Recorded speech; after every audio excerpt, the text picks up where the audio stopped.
Hey guys, so this is the third round of the CXA Open tournament. I lost the previous game. It was a tough game to lose. I was much better. Uh, I made bad decisions. I misused my clock time.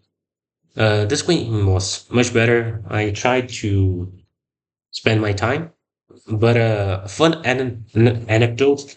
So as I said, in this day we had 3 rounds. So that's a lot of chess. So it was like we just had lunch and I take some meds which made me sleepy. So I was sleeping before the round and I thought the round started at like 2:30. So I was in the sofa in the like near the playing area. And then the round actually started like at 2 o'clock and I had an alarm to go off at like 2 o'clock so I could reread about the prep. But Uh, yeah, was I just heard the microphone and was like, "Oh, okay, you can start the clock." And I was like, "Did the tournament just start?" And this guy's dad was there, and he said, "Yeah, it actually just starts at 2." So I just like pushed off, and yeah, I got like there like 2 minutes late. But okay, so before the tournament, my opponent is a national master. That does not mean a lot in Brazil. Like a lot of people are national masters. I know that the name of the series is Road to NM, but yeah, so there are hard ways and easy ways to get the title in Brazil. Like some tournaments, like just give these for like first place, second place. I am, as I said, a national ken master, and I got that for uh, getting third in the tournament. So yeah, now my tournament was not that easy actually. Like it was pretty tough. Like I had maybe there were maybe like 8 opponents with like above 2,000 rapid in chess.com, and only the first two got like national master titles, and the third and fourth got like national kingdom master titles. But that is beside the point. Okay, so yeah, my opponent national master. I saw that he always played e6, regardless, like uh, against e4, e6, c4, e6. I was actually joking with a friend. Oh, he always plays e6. I was going to like h4, e6. That would have been very funny. I obviously did not play that. So d4, e6. I play the Catalan. I think it's very good. So yeah, normal Catalan. And now online, I usually like do this and like try to take the pawn with the knight. But I was like, well, I know that's not the right way to play, so I'm going to play in the right way. So check here, bishop here, and yeah, and this was as much opening as I knew. And then knight here. So I was considering between this and this. I didn't feel like this made sense because like this immediately. But yeah, I apparently it does. I saw that here. Then I could not. I sometimes develop my rook because of like the skewer. So I just went here. And now here I developed the other knight, the castles. Now here I was like between these moves. Rook d1, e4, and like bishop somewhere. And yeah, the best move is e4. This is very usual in the Catalan. You try to play e4 when you can. But I was like, well, I don't know. Yeah, I don't know.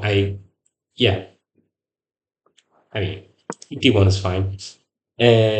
So knight here.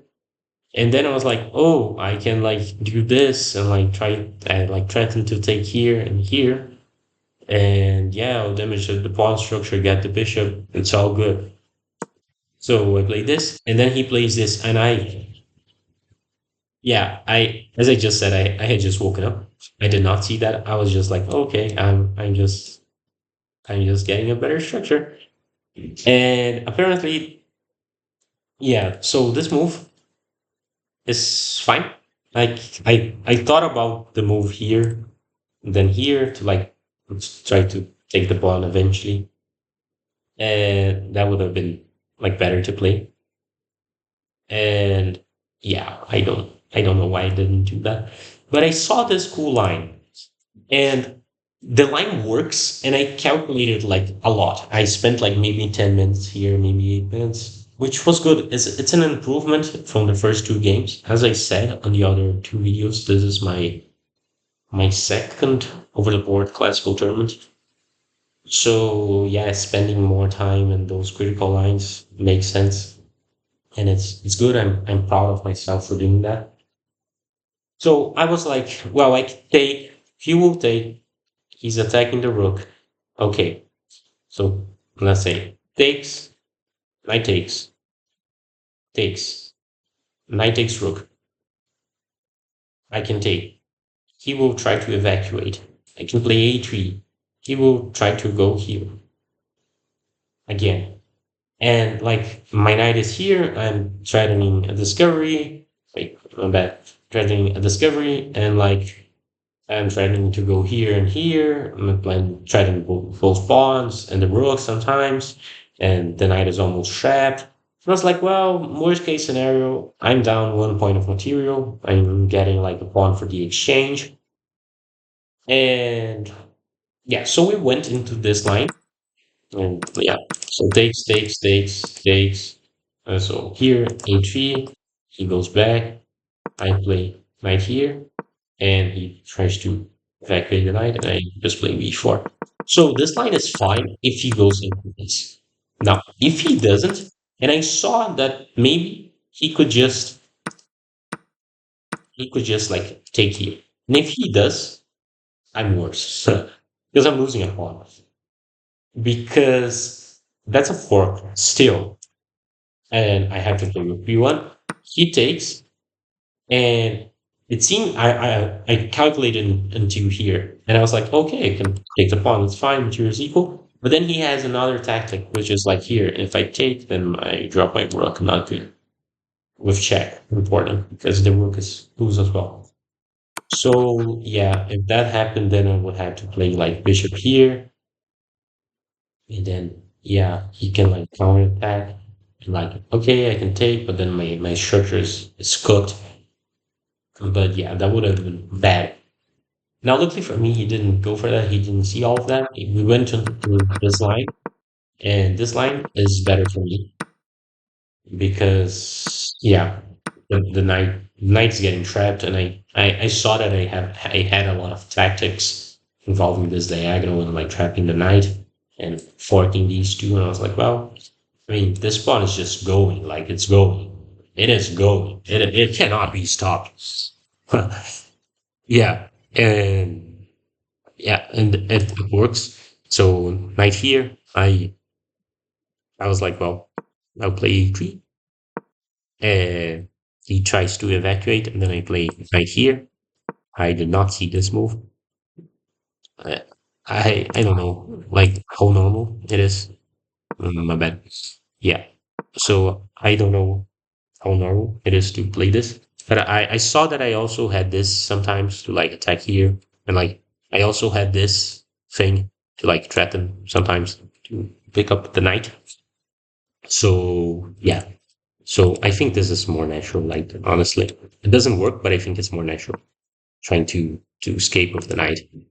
But yeah, now I was like, well, I really don't know what he should be doing. Maybe like I don't know, like here to like sack, but he immediately sacked, and then I have this just paralyzes him completely.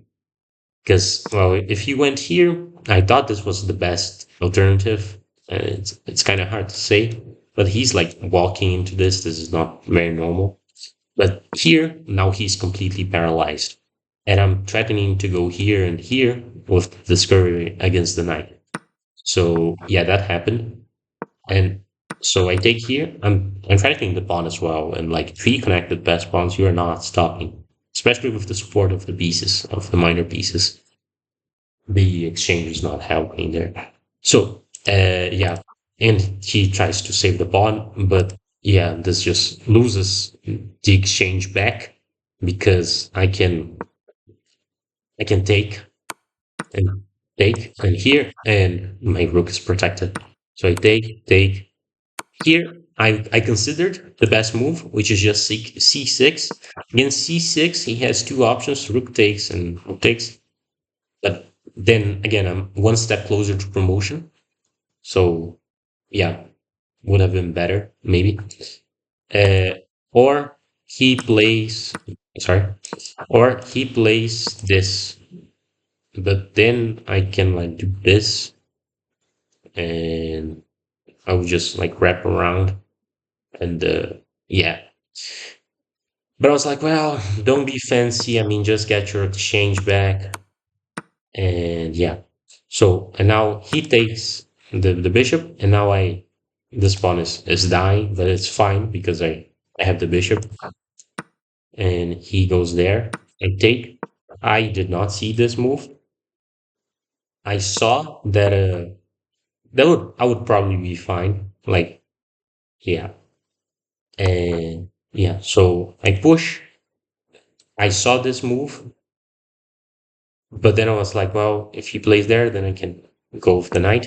He does, and I go with the knight. He tries to bring the king in.